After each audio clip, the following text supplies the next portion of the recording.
تو آپ صلی اللہ علیہ وسلم نے کیا فرمایا؟ قرآن کی آیتیں نازل ہوئیں، یا ایھا النبی قل لازواجک، آپ اپنی بیویوں سے کہہ دیجئے اگر تمہیں دنیا کی دولت چاہیے تو میں تعالینا امتعکن، میں تمہیں پیسے دے دیتا ہوں، واسرحکن سراحا جمیلا، اور عزت کے ساتھ تم سب کو رخصت کر دیتا ہوں. بھئی کسی پیسے والے سے شادی کر لو. کیوں؟ اللہ نے ہمارے نبی کے لیے غربت کو سلیکٹ کیا تھا. حالانکہ آپ مالدار بننا چاہتے بن سکتے تھے، لیکن نبی آخری نبی ہے نا، تو اس میں کیا حکمتیں ہیں وہ میں بھی نہیں چھیڑوں گا. ہمارے نبی کی جو غربت تھی وہ اختیاری تھی. اختیاری کا مطلب آپ نے خود اپنے آپ کو مسکین رکھا ہوا تھا. یہ نہیں کہ آپ کے پاس پیسہ نہیں تھا، پیسہ آتا تھا سارا صدقہ کر دیتے تھے. صبح آیا شام تک نہیں بچا، شام کو آیا صبح تک نہیں بچا.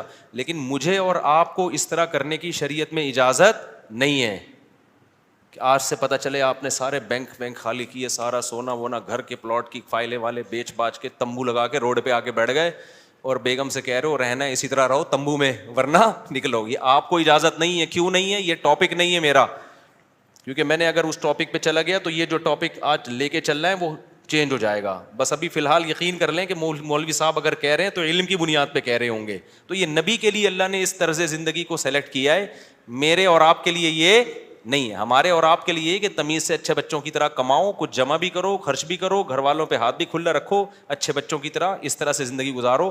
فنٹر بننے کی کوشش فرض واجب نماز روزہ یہ پورے کرو بس. لیکن نبی کا معیار اونچا تھا. تو نبی صلی اللہ علیہ وسلم نے فرمایا تعالینا امتعکن واسرحکن سراحا جمیلا، میں تمہیں رخصت کر دیتا ہوں، کسی مالداروں سے شادی کر لو. اس زمانے میں طلاق یافتہ بیوہ کی شادی ہونا کوئی مسئلہ نہیں تھا، ایک سے ایک رشتہ مل جاتا تھا. یہ تو ہمارے زمانے میں نحوست ہے کہ نہیں ہوتی شادیاں. اور اگر تم اسی طرح رہنا چاہتی ہو تو اسی طرح غربت میں میرے ساتھ گزارا کرنا پڑے گا. تو تمام کی تمام امہات نے، نبی نے ان کو طلاق کا باقاعدہ اختیار دیا. یہیں سے علماء نے مسئلہ نکالا ہے کہ طلاق مرد خود بھی دے سکتا ہے، بیوی کو طلاق کا اختیار بھی دے سکتا ہے. اگر مرد اپنی بیوی سے کہہ دے کہ میں نے تجھے طلاق کا اختیار دیا تو یہ اختیار عورت کے پاس بھی آ جاتا ہے، پھر وہ اپنے اوپر طلاق واقع کر سکتی ہے. اس سے بھی پتہ چلتا ہے کہ عدالتی خلا جو آج کل چل رہا ہے اس میں اسلام میں اس کی کوئی حیثیت نہیں ہے، کیونکہ مرد جب بیوی کو رائٹ دے گا تو ہوگا، کورٹ کے دینے سے نہیں ہوتا. جج صرف اپنی بیوی کو طلاق دے سکتا ہے، دوسروں کی بیویوں کو جج طلاق نہیں دے سکتا. یہ بار بار بیان کرتا رہا ہوں میں، کیونکہ اب دنیا کا نظام چینج ہو رہا ہے، ہر جگہ ایسا ہی ہو رہا ہے. یہ جو آج کل سسٹم چینج ہو گیا نا، تو اب کیا ہے، اللہ یہ کہ چند صورتوں میں جج بھی دے سکتا ہے، وہ الگ ٹاپک ہے. تو نبی صلی اللہ علیہ وسلم نے طلاق کا باقاعدہ اختیار دے دیا. یہ نہیں کہا کہ تم چاہتی ہو تو میں تمہیں طلاق دے دیتا ہوں، نہ، باقاعدہ رائٹ دے دیا کہ اپنے اوپر واقع کر لو. حضرت عائشہ رضی اللہ تعالی عنہا کا جب نمبر آیا، اچھا عورت اگر اسی مجلس میں وہ اختیار واپس کر دے تو ختم ہو گیا اختیار. مرد نے جس مجلس میں اختیار دیا نا اس مجلس کے ساتھ رہتا ہے، ہمیشہ کے لیے دے دیا تو ہمیشہ کے لیے، مجلس کے ساتھ دے دیا تو جب تک اس مجلس میں ہے طلاق واقع کر سکتی ہے، جب مجلس ختم ہو گئی تو طلاق کا آپشن بھی ختم. تو نبی نے حضرت عائشہ کو سے بھی فرمایا کہ تمہیں بھی میں اختیار دیتا ہوں، لیکن آپ نے فرمایا جلد بازی نہ کرنا. کیا مطلب؟ جلدی میں یہ نہیں کہہ دینا کہ بھئی مجھے نبی قبول ہیں، ایسا نہ ہو. کم عمر تھی نا حضرت عائشہ، ایسا نہ ہو جلد بازی میں فیصلہ کرو پھر دوبارہ کل فاقے پڑیں، پھر بولو بھائی کہ یہ میں نے فیصلہ کیا تھا، غلط کر دیا تھا. اس لیے آپ نے فرمایا اپنے گھر میں پہلے مشورہ کر لو. حضرت عائشہ سے فرمایا اپنے گھر میں جا کے مشورہ کر لو، مشورے کے بعد سوچ سمجھ کے ایک رائے قائم کرو کہ اسی فقر و فاقہ میں 40 دن چولہا نہیں جلے گا، اسی میں گزارا کرنا ہے یا مجھ سے طلاق لے کے کہیں اور شادی کرنی ہے. جلدی میں فیصلہ نہ کرو. حضرت عائشہ کو اتنا غصہ آیا نا نبی کے اس بات پر، فرمایا افیکا اشاور، آپ کے بارے میں مشورہ کروں گی میں؟ یعنی پیغمبر کے بارے میں اپنے ابا اماں سے جا کے مشورہ کروں گی کہ رہنا کہ نہیں رہنا؟ مطلب کوئی مشورہ نہیں کرنا، رہنا ہے. یہ جو غیر مسلم طنز کرتے ہیں نا کہ پیغمبر نے شادی کی اتنی کم عمر میں، اتنی بڑی عمر میں ایک نوعمر لڑکی سے، تو اس نوعمر لڑکی کو طلاق کا اختیار دیا جا رہا ہے. اور وہ کہہ رہی ہے کہ آپ کے بارے میں نے کسی سے مشورہ نہیں کرنا. یہ سوال ہی غلط ہے. افیک اشاور, یہ کیسے ہو سکتا ہے؟ آپ جیسا شوہر مجھے کہاں ملے گا؟ کوئی مشورہ نہیں, آپ کے ساتھ ہی رہنا ہے. تو یہ غیر مسلم جو اعتراض کرتے ہیں نا نبی پر, یہ مدعی سست اور گواہ چست. جس کے حق کی بات کر رہے ہیں حضرت عائشہ کی کہ معاذ اللہ ان کے ساتھ ظلم ہو گیا کہ کم عمر میں اتنی بڑی عمر سے شادی کرا دی ان کی. اس کم عمر کو تو یہ احساس نہیں ہو رہا, ان کو تو یہ ہو رہا ہے کہ اس سے اچھا رشتہ میرے لیے اس کائنات میں کوئی نہیں ہے. ہندو اور عیسائی کو اعتراض ہو رہا ہے کہ بچی پہ کیا ہو گیا؟ ظلم ہو گیا. اس کو کہتے ہیں مدعی سست اور گواہ بولو چست. جیسے کہ آپ لوگ بالکل بھی چست لگ نہیں رہے ہو مجھے اس وقت تراویح کی وجہ سے.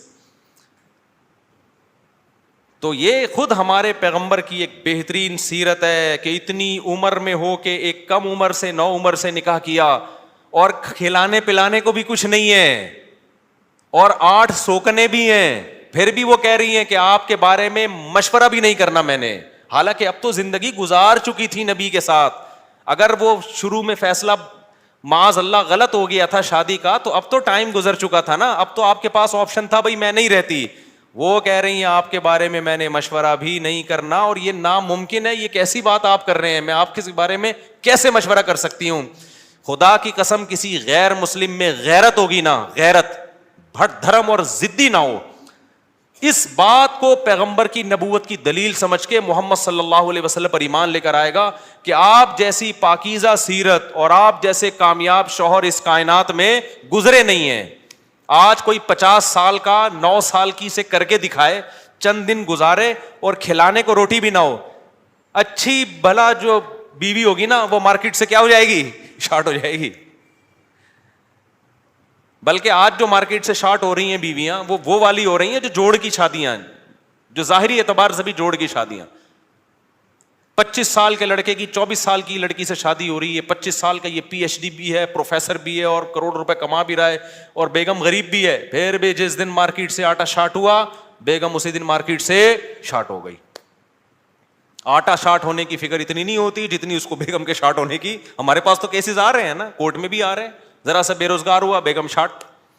وہ کہتی تیرے میں ہے کیا جو میں تجھ سے تیرے ساتھ رہوں؟ ایک آٹا دے رہا تھا وہ بھی نہیں ہے بھائی. تو یہ محمد صلی اللہ علیہ وسلم کے بہترین شوہر ہونے کی دلیل. میدان جنگ میں آپ سے بہترین کمانڈر کوئی نہیں, سیاست میں آپ سے بہترین سیاست کسی کے پاس نہیں, گھر میں آپ سے بہترین شوہر کوئی نہیں. ایک ہی وقت میں تمام بہترین صفات اللہ نے اکیلے محمد صلی اللہ علیہ وسلم میں جمع کر دی, جبکہ اسباب اور وسائل بالکل بھی نہیں ہے. اسباب اور وسائل تو پیسے کو بولتے ہیں نا, وہ بالکل بھی نہیں ہے.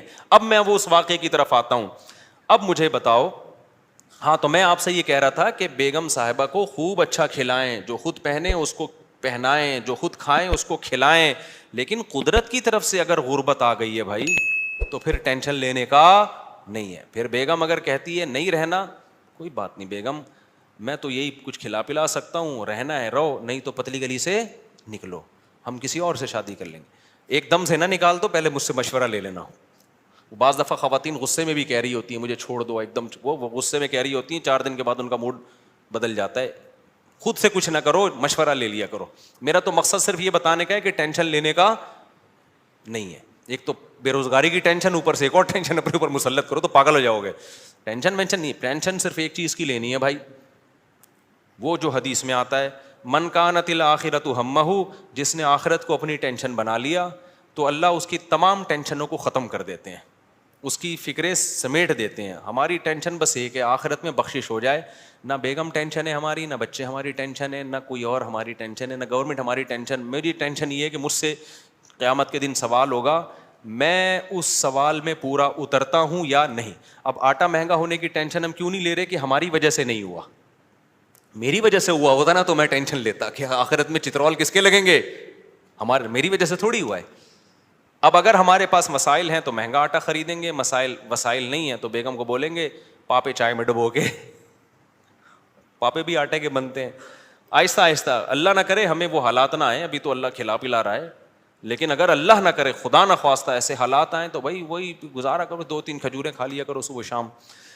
مرتا نہیں ہے بھوک سے اتنی جلدی انسان, اور جب آپ بھوکے رہو گے نا ایک دم کولیسٹرول کم ہوگا, جوان ہو جاؤ گے. میں آپ کو بتاؤں, ابھی تو ڈاکٹر کہہ رہے ہیں کہ بھوکا رہنے سے بہتر کوئی جوان ہونے کا نسخہ نہیں ہے, تو ڈاکٹر بھی اس طرف آ گئے ہیں, اگرچہ کھا دبا کے رہے ہیں, وہ بھی مشورے اس طرح کے دے رہے ہیں. تو خیر, اب دیکھو حضرت ابو سعید خدری رضی اللہ تعالی عنہ نبی کے پاس آئے, سارا گھر لٹا دیا. ایسے موقع پہ جب کوئی آئے گا تو اس کو کیا مشورہ دیا جائے گا؟ بھائی سب سے زیادہ ان کو راشن دیا جائے, تسلیاں دی جائے. لیکن نبی کے سامنے آئے, ہاتھ پھیلایا, یا رسول اللہ میری ماں نے بھیجا ہے, باپ بھی شہید اور بھائی بھی شہید, اور احد میں آپ کی خاطر شہید ہوئے ہیں, آپ نے کہا تھا لڑائی کے لیے جاؤ.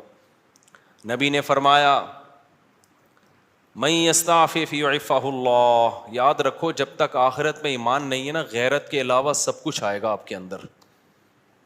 میں نے بڑے بڑے لالچی لوگ دیکھے, داڑیاں ٹوپیوں والے, ایسے نور ان کے چہروں پہ برس رہے ہوتے ہیں نا, آدمی کہتا ہے پتہ نہیں کہاں سے نور کی کریمیں لگائی ہیں اس نے. ایسے مکار لچڑ ہوتے ہیں نا کہ آپ کی سوچ ہے مذہب کا منجن بیچتے ہیں. میں نام لے لے کے بتا سکتا ہوں کون کون یہ کام کر رہا ہے, لیکن فتنہ کھڑا ہو جائے گا. نام لے کے بتا سکتا ہوں کون داڑھی ٹوپی کا منجن بیچ رہا ہے. ایسا نیک لگے گا جیسے اس سے بات ایسی کرے گا وہ اللہ رسول کے علاوہ کوئی بات ہی نہیں. مجھے ڈر لگتا ہے غصے میں کہیں میرے منہ سے نام نہ نکل جائے ان لوگوں کا, لیکن ایک بڑا فتنہ کھڑا ہو جائے گا, اس لیے نام نہیں لے رہا میں. اور یہ مذہبی لوگوں میں منجن بہت ہے, کیونکہ مذہب کے نام پہ نا منجن بکتا بڑی جلدی ہے. لوگ یقین کر لیتے ہیں حضرت جی اتنے نیک, ماشاء اللہ بغلیں بھی صاف حضرت کی, اور اتنے خوبصورت. تو یاد رکھو فراڈی آدمی کے لیے داڑھی رکھنا اور پگڑی پہننا کوئی مشکل کام نہیں ہے. فراڈی یہ کام کر بھائی داڑھی ٹوپی داڑھی رکھنا ضروری ہے, لیکن یہ بھی تو ہو سکتا ہے چور نے داڑھی رکھی ہو لوگوں کو الو بنانے کے لیے. مدرسے والے کبھی چور نہیں ہوتے, چور لوگ مدرسہ کھول لیتے ہیں کہ پیسہ آئے گا. بڑے بڑے ٹرسٹ چل رہے ہیں جو بڑے بڑے فراڈی ہیں, سارے ٹرسٹ فراڈی نہیں ہیں لیکن فراڈی ٹرسٹ بھی ہیں بہت سارے. مجھے خود ایک وکیل نے بتایا کہ جب کسی آدمی کو کروڑ پتی بننا ہوتا ہے نا, اور گاڑیاں منگوانی ہوتی ہیں کسٹم پے کیے بغیر, تو وہ ٹرسٹ کھول لیتا ہے. اس نے مجھے بتایا کتنے لوگوں نے ٹرسٹ کھولے ہوئے پاکستان میں, دبا کے نوٹ چھاپ رہے ہیں. تو یہ دھندے پاکستان میں سب سے زیادہ ہوتے ہیں, دنیا میں اتنے زیادہ بولو نہیں ہوتے. لیکن ہماری قوم اندھی ہے خدا کی قسم, غصہ آ رہا ہے مجھے. اور رمضان میں تو طبیعت سے چورن بکتا ہے, اٹھا اٹھا کے پھینک رہے ہیں پیسے, یہ لے یہ لے یہ لے. ابے دیکھ نہیں رہے یار یہ کیا کر رہا ہے, یہ اتنا اندھا اعتماد. تمہیں اللہ نے ایک پیسہ کی نعمت دی, اس کو برباد تو نہ کرو نا تم. ایک اور کام رمضان میں ذہن میں رکھو, موضوع سے ہٹ رہا ہوں فوراً آ رہا ہوں پھر اس طرف. ایک اور کام, کیونکہ رمضان میں منجن زیادہ بکتا ہے. دیکھو دینی مدرسوں کا جتنا میں قائل ہوں نا آپ نہیں قائل. میں اگر یہاں بیٹھا ہوں تو مدرسوں کی وجہ سے بیٹھا ہوں, اللہ مجھ سے جو ٹوٹا پھوٹا دین کا کام لے رہا ہے. لیکن مدرسے میں چندہ دینے سے پہلے سوچو یہ قابل اعتماد مدرسہ ہے یا نہیں ہے. بہت دفعہ ایسا ہوتا ہے کہ آپ کو میں پیسہ کمانے کا طریقہ بتا رہا ہوں, غلط طریقہ. آپ اگر بے روزگار ہیں نا, پاکستان میں بے روزگاری ایک بہت بڑا مسئلہ ہے, لیکن یہ مسئلہ میں آپ کا 2 منٹ میں کیا کر رہا ہوں ختم کر. جہنم میں تو جاؤ گے لیکن مسئلہ بے روزگاری کا ختم ہو جائے گا. آپ نے کیا کرنا ہے, آپ نے ایک زمین خریدیں, وہ بھی چندے کے پیسوں سے, ٹھیک ہے نا, کہ بتائیں میں ایک مدرسہ کھولنا چاہتا ہوں. اس سے پہلے آپ کو داڑھی رکھیں, آپ داڑھی, کیونکہ لوگ پھر اس پہ زیادہ اعتماد ہے, اور پگڑی باندھیں. مولانا طارق جمیل صاحب کے ساتھ 6 سیلفیاں, مفتی طارق مسعود صاحب کے ساتھ 7 سیلفیاں. مفتی صاحب کے پاؤں دبائیں, میرے پاؤں دبائیں, سر میں مالش کر کے چپکے سے ویڈیو بنائیں کہ دیکھو میں مفتی صاحب کی خدمت کر رہا ہوں, میں گلے مل رہا ہوں, ویڈیو بنائیں. مولانا طارق جمیل صاحب کو ہدیہ دیتے ہوئے ویڈیو بنائیں, ٹھیک ہے. ایک بیان ان سے اپنے حق میں کروا لیں گے, بہت اچھا ہے, آدمی بیان تو کر ہی دیتا ہے نا. میرے پاس بھی کوئی آئے گا, اچھا ہی لگ رہا ہے بھائی, اچھا ہے ماشاء اللہ. چند چیزیں اس طرح, ڈاکٹر ذاکر نائک سے ملاقات ہو جائے تو سبحان اللہ, ایک آدھ سیلفی وہاں سے لے لی آپ نے. اور پھر آپ نے کیا کیا ہے, 1-2 دفعہ غریب کو گلے ملتے ہوئے رو لیں, پیاز کاٹ کے جائیں, آنسو پہلے نکلیں گے, ایک دم رو کے ایک تصویر بنا لیں, غریب کو مل کے رو رہے ہیں. بہترین, خدا کی قسم ایسا طریقہ ہے نا, تم نوٹ تمہارے پاس نا رکھنے کی فرصت نہیں ہوگی یار, کدھر رکھوں, تھیلے بھر گئے سارے.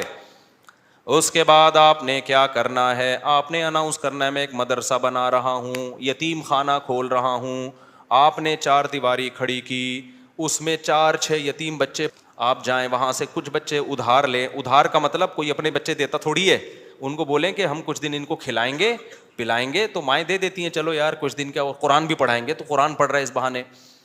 یہ آپ کو پتہ ہے, اللہ کو پتہ ہے. وہ 4-6 یتیم بچے جو شکل سے بھی یتیم لگ رہے ہوں, اور اگر یتیم نہ بھی ہوں تو وہ بچے جو لگ رہے ہوں یتیم شکل سے, بعض یتیم ہوتے نہیں ہیں, لگتے ہیں یتیم, اللہ کی طرف سے ڈیزائننگ کچھ اس طرح کی ہوتی ہے, ٹھیک ہے, وہ لگ کیا رہے ہوتے ہیں, یتیم لگ رہے ہوتے ہیں. رمضان میں بہترین بزنس. تو آپ نے وہ 4 دیواری میں 8, 10, 15, 20 جتنے ہو سکے ایک بھی لے آؤ گے نا تو دھندا تو چلنا شروع ہو جائے گا. وہ یتیم بچے لا کے ڈال دیے. پھر اس کے بعد آپ اپنی 2-4 نمازوں کی تصویریں دعا مانگتے ہوئے, ٹھیک ہے نا, اور پھر آج کل خلافتیں بھی مل جاتی ہیں, ایک آدھ بزرگ کے تھوڑا سا کچھ, آپ جو 2 نمبر قسم کے بزرگ ہوتے ہیں, ہدیے ودیے دیے اور تھوڑا سا خلافت لے لی. وہاں سے اس کے بعد پھر میرے بھائی اب جو آپ کے پاس پیسہ آئے گا نا, آپ آگے آگے اور پیسہ آپ کے پیچھے پیچھے. لوگ کہیں گے یار یہ میری طرف سے بکرا, 10-10, 20-20 لوگ بکرے لا رہے ہوں گے, 9 بکرے آپ کے گھر میں, 1 بکرا کاٹ کے بچوں کو کھلا دو. لوگ سمجھ رہے ہوں گے دیکھو بکرا کھلا رہا ہے نا, یہ لوگ یہ تھوڑی دے رہے ہوں گے کم بخت کھلا کتنا رہا ہے, اور 9 تو گھر میں پہنچائے ہیں اس نے, اور وہ قصائیوں سے ان کے رابطے ہیں, وہ بک رہے ہیں مارکیٹ میں. گاڑیاں بڑی بڑی لینڈ کروزر جیسی گاڑیاں, بھائی کس کی, مدرسے کی گاڑی ہے بھائی, تیرا ابا تو سائیکل بھی نہیں چلاتا تھا, تیرے پاس اتنی بڑی گاڑی کہاں سے آ گئی, تو کون ہوتا ہے مجھ سے پوچھنے والا. وہ یہ جواب دے گا آگے. ایسی لگژری لائف ہوگی نا. ان 6 یتیم بچوں کو ادھار لیا تھا واپس کر کے, اب سچی مچی کا یتیم آنا شروع ہو جائیں گے. جب پتا چلے گا نا یہ لوگ کھانے میں بکرے کھلاتے ہیں, تو پھر تو جو یتیم نہیں بھی ہیں, ابا کہے گا یار اس کو یتیم ہی فرض کر کے میرے بچے کو بھی یہاں داخل کر لے, بلکہ میرے ابا بھی مر گئے تھے, میں بھی یتیم ہی ہوں. ایسا نوٹ چھاپنے کی مشین بنو گے, بنے ہوئے ہیں لوگ, بنے ہوئے ہیں. بڑے بڑے مدرسوں کے نام پہ فراڈ ہو رہا ہے. میں نہیں کہہ رہا مدرسے فراڈی ہوتے ہیں, فراڈی لوگ بھی مدرسہ بناتے ہیں. اب آپ نے یہ نہیں کرنا کہ مدرسوں کو دینا بند کر دیں, اس سے تو اچھے مدرسے بھی بند ہو جائیں گے. آپ نے تحقیق کرنی ہے کون واقعی دیندار لوگ ہیں, امانت دار لوگ ہیں, کام کر رہے ہیں, اور کون ایسے ہیں جو داڑھی اور پگڑی کے نام پہ منجن بیچ رہے ہیں. یہ آپ نے کرنا ہے, نہیں تو قیامت کے دن الٹے لٹکے ہوئے ہوگے. بہترین بزنس ہے یہاں پہ یہ. اچھا خیر ہم آگے چلتے ہیں میرے بھائی. تو اب کیا تھا کہ حضرت ابو سعید خدری رضی اللہ تعالیٰ عنہ کو نبی نے کیا فرمایا. میں یہ عرض کر رہا تھا کہ آخرت ہوگی نا تو غیرت ہوتی ہے. یہ بہت بڑی اللہ کی نعمت ہے کہ آپ کا ہاتھ اللہ کے سوا کسی کے سامنے نہ اٹھے. اللہ سے مانگا کرو, یہ اسباب بھی اختیار کرو پیسہ کمانے کے, کیونکہ جو اسباب اختیار نہیں کرتا اللہ اس کی مدد نہیں کرتا. اگر گھر میں پڑے ہوئے ہو, محنت نہیں کر رہے اور کہہ رہے ہو کہ بس اللہ ہی دے گا, تو پھر اللہ آپ کو بھکاری بنائے گا. یہ یاد رکھنا. آپ نے کیا کرنا ہے, اپنی پوری کوشش کرنی ہے پیسہ کمانے کی, دماغ لگانا ہے. کیوں؟ رزق حلال عین عبادت ہے. الکاسب حبیب اللہ, محنت کر کے کھانے والا وہ اللہ کا دوست ہے. تو اب کیا ہے, ہمارے نبی نے حضرت ابو سعید خدری سے فرمایا کہ من یستعفف یعفہ اللہ. کیا مطلب؟ جو اپنے آپ کو رسوا ہونے سے بچانا چاہتا ہے, عفت کا مطلب رسوا ہونے سے بچانا, دامن داغدار نہ ہو, ذلیل ہونے سے بچانا چاہتا ہے. اس سے پتہ چلا مانگنا کیا ہے,